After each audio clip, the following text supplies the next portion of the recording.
MotorWeek is made possible by Rock Auto, Tire Rack, and 3M.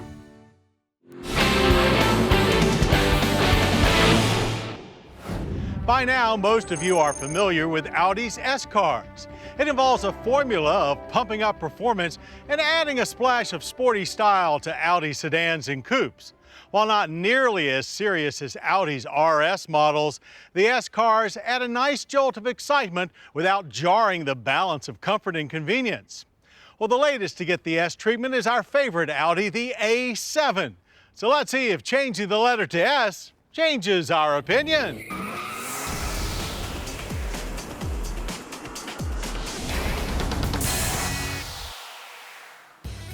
The 2013 Audi S7 may not be as potent as the recently introduced Audi RS5, but for the daily driving that most of us do, it's a much better car.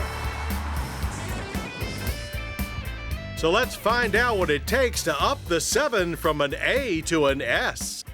Well, you won't find too many differences on the outside, which is fine by us, as it would be a real shame to mess with the 7's beautiful lines.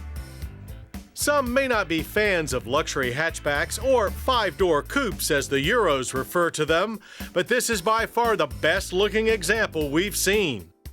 S models are dressed with a unique version of Audi's single-frame grille with double horizontal chrome struts, plus aero treatments on the front fascia and down the sides, black brake calipers, aluminum optic side mirrors, gray rear diffuser, quad-polished exhaust tips, and VAT fender badges. You really have to go inside and spend some time behind the wheel to get a true sense of what S is all about. And in the S7, that means better steering feel and flatter handling. And of course, there's more power to be had as well, thanks to a turbocharged 4-liter V8 with cylinder deactivation, the same engine found in the Bentley Continental GT. Output here is 420 horsepower and 406 pound-feet of torque. All S7s feature the most advanced Quattro all-wheel drive system with an active rear differential that not only splits torque to whichever rear wheel is demanding the most traction, but it also shifts power to the outside wheel when cornering to help you get through with less steering input. A lowered air suspension with variable damping and bigger brakes completes the package. And it's still a heavy package at 4,500 pounds, despite having aluminum body panels wrapped atop its steel structure. So when it comes to all-out handling, the S7 is not in M5 territory, but it's not far off either. And like most luxury sports sedans, the S7 comes with selectable driving modes. When set to dynamic, Audi's Drive Select system firms up the suspension settings and adds more responsive steering. It also sets throttle response to immediate.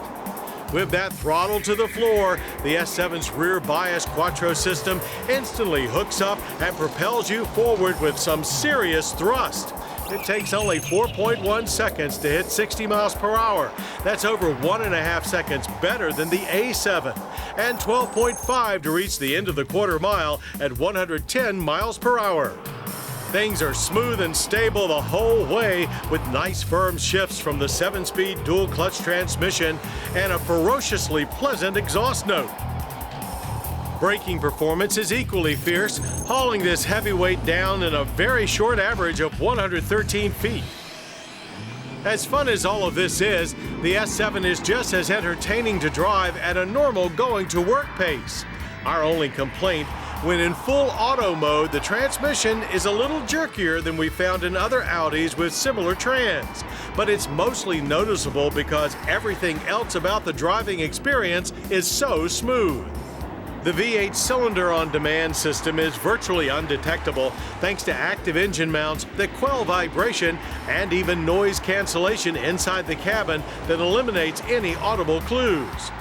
And it helps improve fuel economy ratings to 17 city, 27 highway, and 20 combined.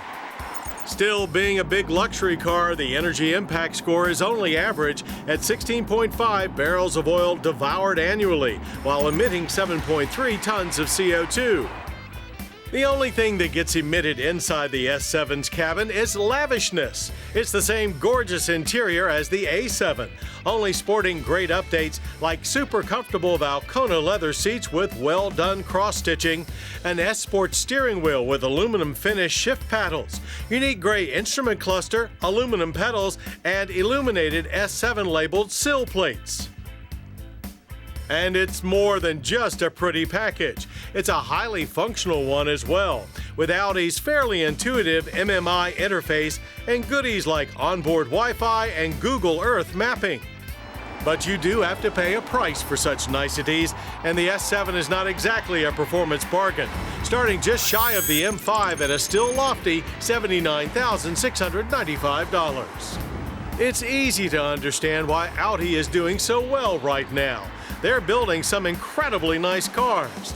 The 2013 Audi S7 may not be a hardcore performance sedan, but if you're looking for long-distance comfort with a definite performance edge wrapped in an extremely stylish and highly functional package, the S7 is clearly a great pick.